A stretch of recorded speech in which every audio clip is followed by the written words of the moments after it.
Hello everyone and welcome back to another Black Desert video. So today I wanted to make a interesting one. Not really a guide, but just talking about some of the worst decisions and mistakes that I've made in Black Desert. It's more of a story, so think of it that way. And I wanted to talk about things that I've made a mistake on in the future so you guys don't have to. So when I first started this game in 2016, I even played in the beta. I came in with a friend and we came from another MMO, like a traditional one where, the ultimate goal was to get max level, get the best gear and all that stuff. We didn't know that Black Desert was, going to be the sandbox game it is. And so we had a different mentality of, going into this game and, all we knew was it was an MMO. So I wanted to talk about the changes that I've learned over time and, how it's different and what you guys should not do, especially if you're a beginner. So, yeah, as we all know, gearing in this game is a little bit different. In traditional MMOs, let's take World of Warcraft, for example, you just do the end game dungeons and raids, get the best gear, and, you can be done with that in like a month.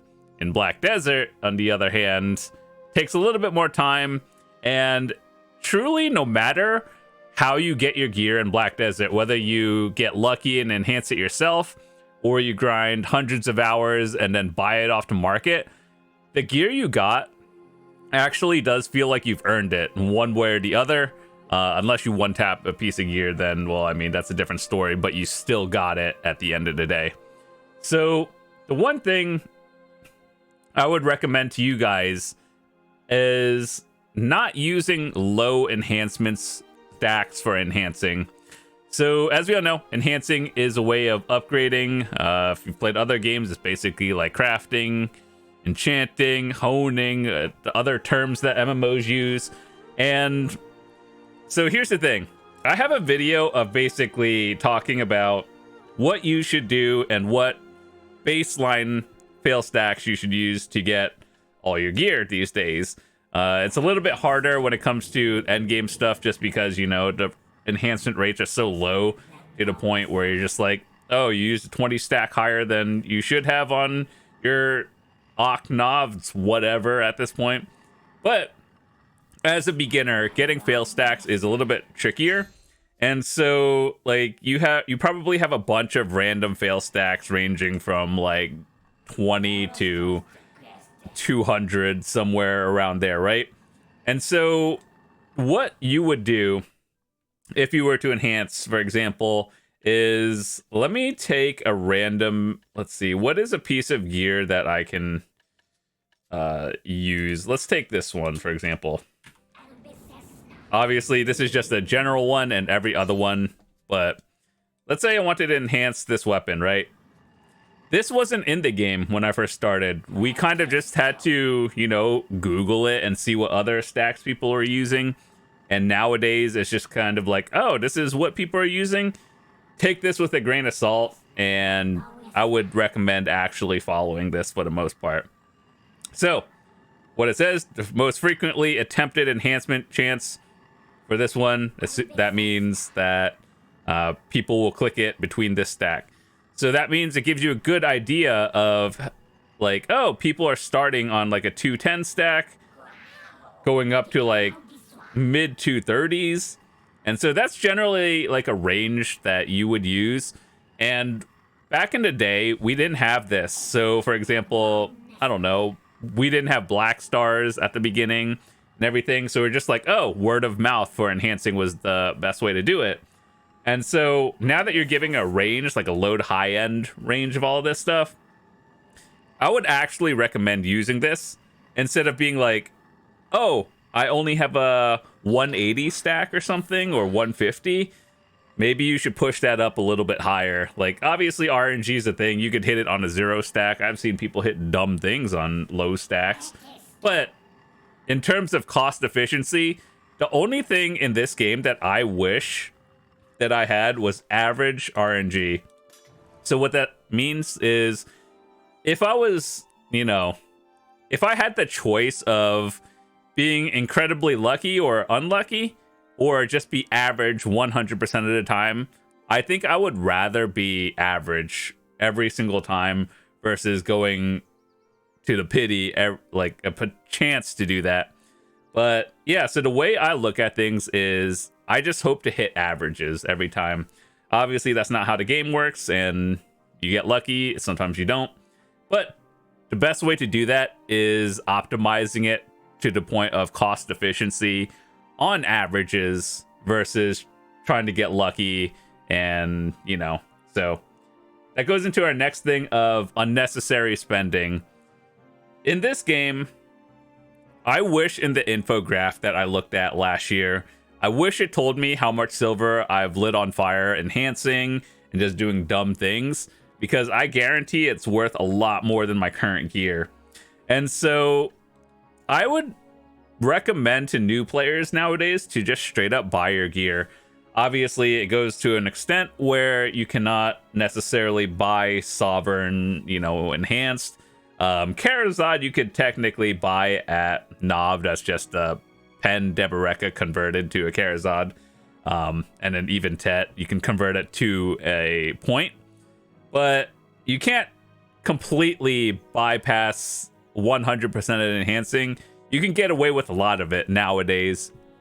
And so when you see videos of myself or other content creators enhancing, trust me when I say a lot of it is for content, but also at the same time, for all of us who have been playing for years, you know, like back in the day, we couldn't just buy gear. It was the whole central market wasn't even the same years ago. And it's funny, you can watch my Let's Plays. You can actually watch my journey from 2016 all the way till now and just see how much the game has changed.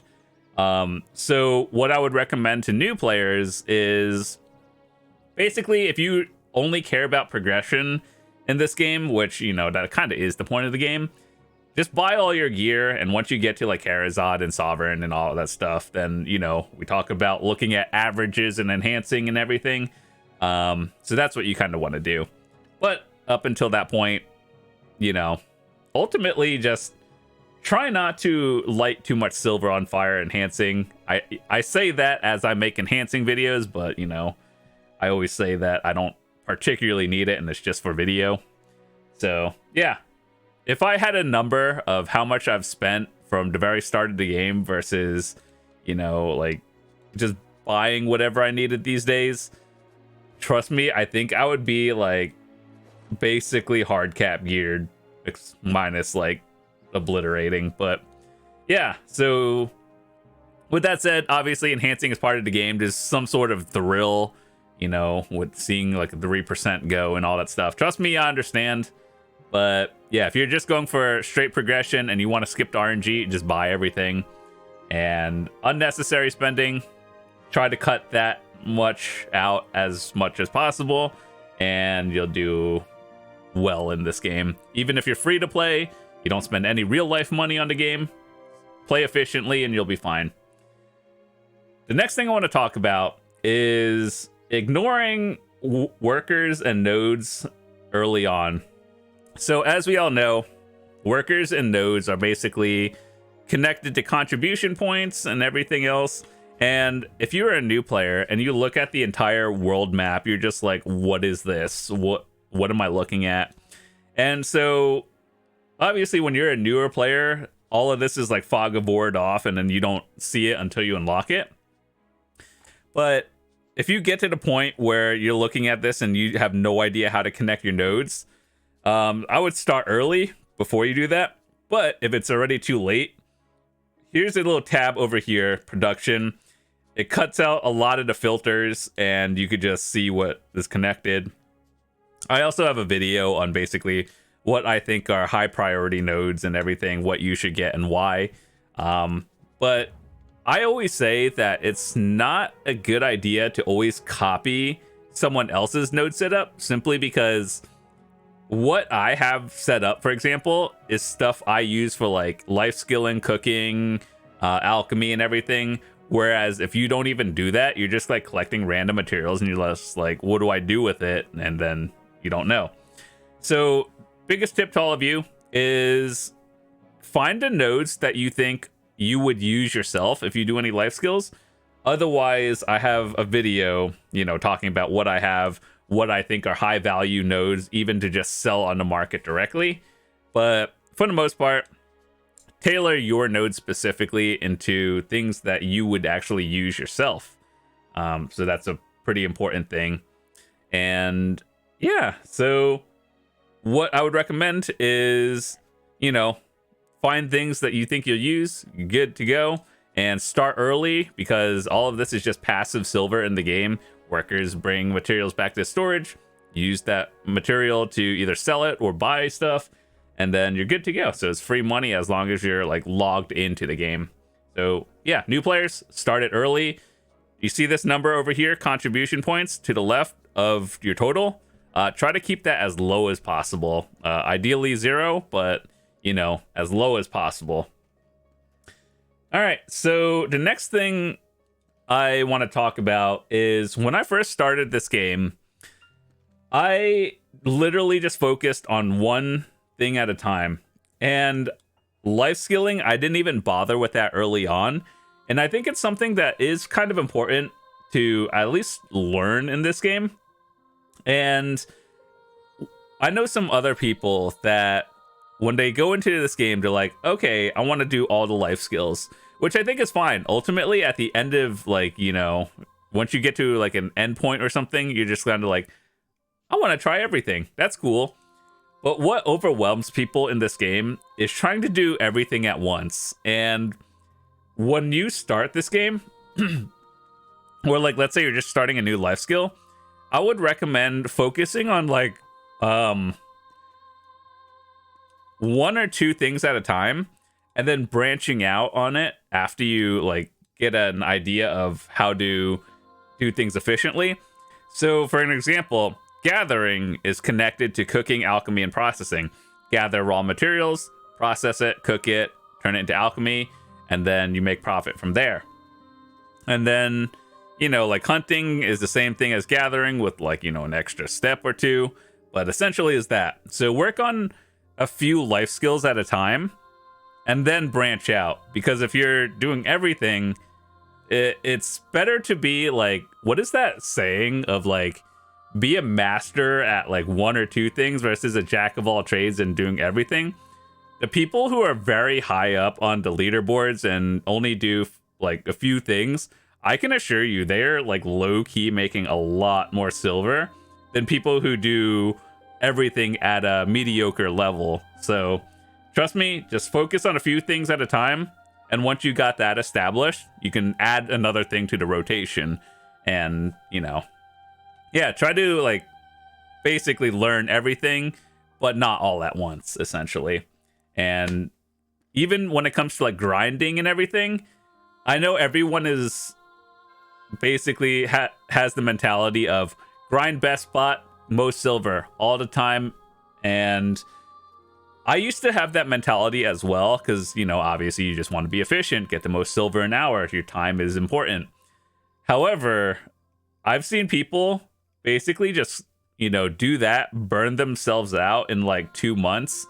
And what I would recommend doing is not doing that.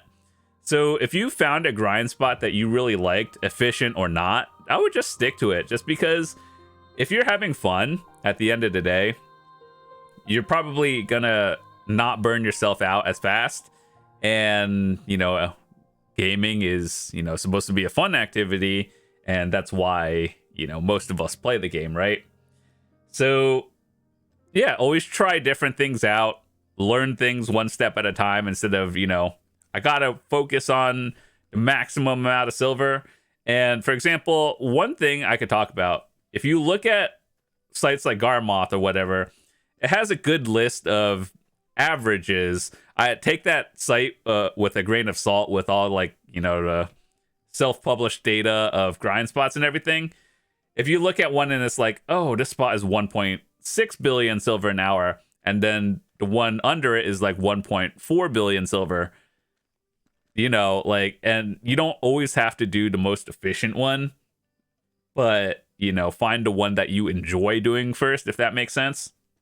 So trust me, there's a lot of RNG in this game. Your class, your gear, and then like your actual skill level as well. So what might be the meta for some person might not actually be the best for another person, if that makes sense. So try different things. If it works, it works. If it doesn't, it doesn't. It's no big deal. And the last thing I wanted to talk about is the fear of missing out, FOMO, as people know. And as we all know, Black Desert is a very event-driven economy. Basically, there's an event going on 24/7, and you just read the patch notes and see like what's happening. So, like, you know, all of this, like these dumb currencies and stuff in the game, yeah, these are what we call event currencies, and then you get a bunch of random stuff. And people always like hyper focus on doing the event, even if it's not actually like the most efficient thing to do. So obviously at the end of the day, play how you want to play whatever is fun for you. I'm not telling you what to do at all, but like, you know, sometimes people do things that are not fun, and just because it's like, oh, this event only goes on for a week or something, and so they're doing it, and it's like probably not even that profitable either. It's just nice to do or something when you do when you're on downtime. So ultimately, just find a daily routine for you that works, you know, branch out slowly, and you don't have to worry about the fear of missing out on a lot of things, because in the 9 years I've been playing this game, a lot of the events that I've done, they come back actually. So it's not like, oh, we do it once, it's gone forever. No, it'll be back in a couple of months, most likely. Like, for example, holiday events are literally the same every year. Sometimes they have a different NPC, but the thing is basically the same. But yeah, I guess the one thing I would like give you guys as a tip is, if you guys are low spenders or free to play and you're like, oh, I need to get all the best pets, or, you know, whatever the best things are, usually holidays are when Pearl Abyss gives a lot of the big ticket items, or, you know, notable things. So even if you take a break and you don't play that much, those are the kind of the key times to come back, and that's when the big ticket things are happening. But yeah, just because something gets buffed or nerfed doesn't necessarily mean it's terrible. So, you know, some people are like actually just freak out when, you know, class gets like 1% nerfed and it drops it from like rank 1 to rank 2. It's actually not even that bad. This is coming from someone who plays Dark Knight, and that usually has never been at the top. There was actually a very small window of when Dark Knight was considered top tier, and then every other class came out. So I would consider Dark Knight's in the middle, but that's kind of beside the point. So as someone who has seen like top and bottom of the swing of things and have played multiple classes, ultimately just play what you think is fun, do what you enjoy doing. At the end of the day, it's a video game. But with that said, those are some of the weird decisions and mistakes that I've made early on. That actually has a longer list than the things I wanted to talk about, but for the sake of keeping the video like not 3 hours, well, just consider this part 1. If you guys enjoyed it, maybe we'll do a part 2 of all the mistakes and worst decisions of things I've done in this game are. So if you enjoyed it, drop a like. If you're new to the channel, hit that subscribe button. I would love to see you come back. I'm working on a lot of other videos in terms of like guides and everything, so yeah, try to keep those updated. And if you haven't already, join the Discord. If you're just trying to get caught up with a lot of stuff and or have any questions, we have a bunch of channels. If you need gear help, life skill help, or like, you know, you just want to look up a guide and you don't want to talk to anyone, have channels for literally all of that. And I'll see you guys tomorrow. Have a fantastic day. Peace.